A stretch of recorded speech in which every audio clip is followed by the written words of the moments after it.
my mother dead? My lord, they say 5 moons was seen tonight.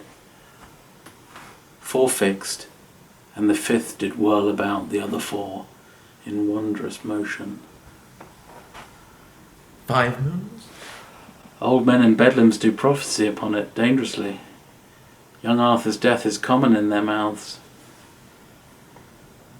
And when they speak of him, they shake their heads and whisper one another in the ear.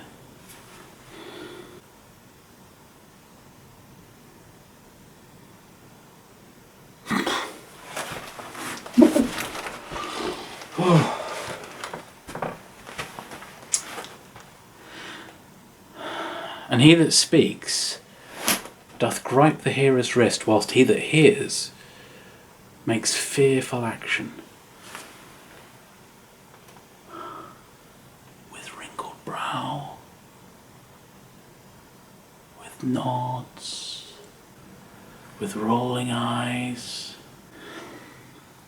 I saw a smith stand with his hammer thus, the whilst his iron did on the anvil cool, with open mouth, swallowing a tailor's news, who with his shears and measure in his hand, standing on slippers which his nimble haste had thrust falsely upon contrary feet, told of the many thousand warlike French embattled and ranked in Kent. Another lean unwashed artificer cuts off his tale and talks of Arthur's death. Why seek'st thou to possess me with these fears? Why urgest thou so oft young Arthur's death?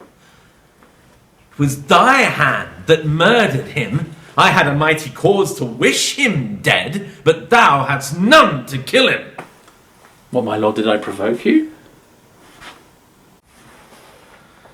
It is the curse of kings to be attended by slaves that take their humours for a warrant to break within the bloody house of life, and on the winking of authority to understand a law, to know the meaning of dangerous majesty, when perchance it frowns more upon humour than on advised respect.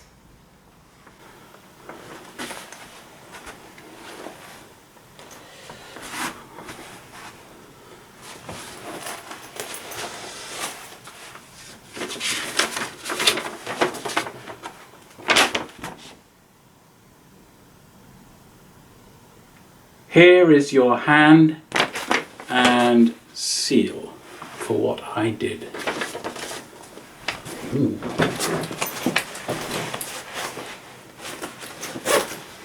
Oh, when the last account twixt heaven and earth is to be made, then shall this hand and seal witness against us to damnation.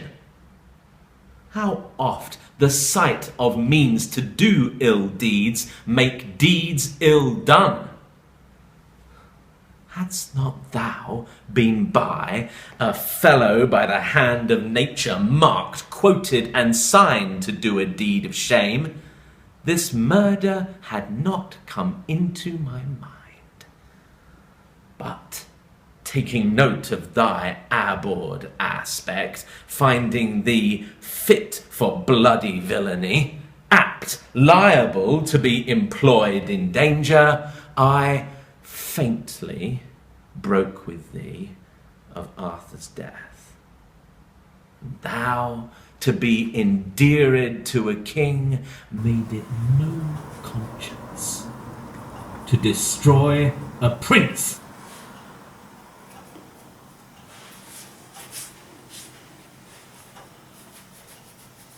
My lord, But shook thy head or made a pause when I spake darkly what I purposed, or turned an eye of doubt upon my face as bid me tell my tale in express words, deep shame had struck me dumb, made me break off, and those thy fears might have wrought fears in me.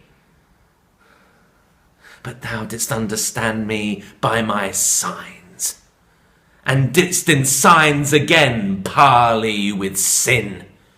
Yea, without stop didst let thy heart consent, and consequently thy rude hand to act the deed, which both our tongues held vile to name.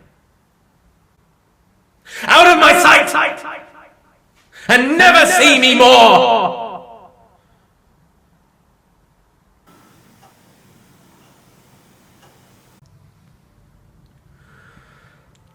My nobles leave me. My state is braved, even at my gates, with ranks of foreign powers. And in the body of this fleshly land, this kingdom, this confine of blood and breath,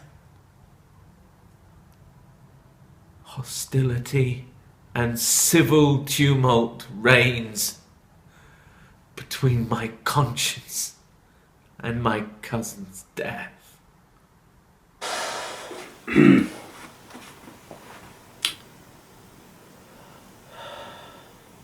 Arm you against your other enemies. I'll make peace between you and your soul. Young Arthur is alive.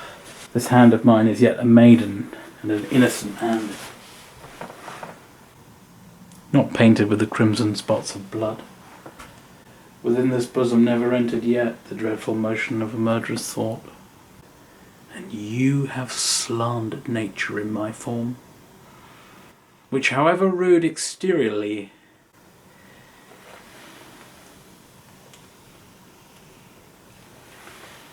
is yet the cover of a fairer mind.